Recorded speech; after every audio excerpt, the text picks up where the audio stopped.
Thank you, Madam Deputy Speaker. I'm very pleased to be participating in this debate, and like others in this chamber, I too have a relative living with dementia, and I've spoken about her before in this place. And it's my mother-in-law, Iris, who is now completely debilitated by dementia. Only a few short years ago, she was an active and long-serving councillor on Glasgow City Council. She ran marathons and participated in these across the world, from New York to Tokyo. And she was always on the go and would think nothing of jumping on a plane just for the sheer joy of sightseeing, all by herself.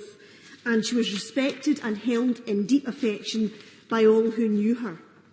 But in a sudden and dramatic decline, she became unable to look after herself and moved into a care home, something that she found very difficult to adjust to. But her essential spark was still there, and flashes of the old Iris were still discernible. However, her condition gradually progressed, as we know it does, and accelerated during the pandemic, and she is now completely beyond reach. She is locked in a world which must be bewildering for her.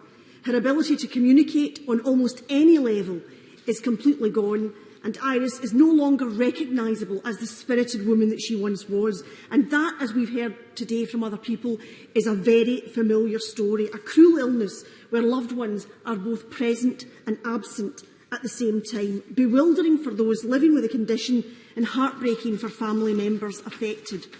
The Scottish Government commissioned the independent field review into adult social care and is seeking to build a national care service to support those in Scotland living with dementia, thought to be around 90,000 people, and their families and carers, as well as investing £9.2 million benefiting around 83,000 unpaid carers through the pandemic.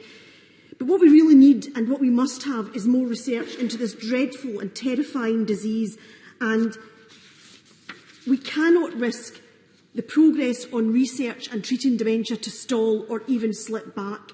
Early diagnosis is considered to be hugely important in dementia sufferers, as there is some evidence that caught at an early stage, it is more treatable and progression can be slowed. So I urge the Minister today to press on with the movement and encourage momentum behind research on this awful condition, which we know will affect 1.3 million people in the UK by 2030.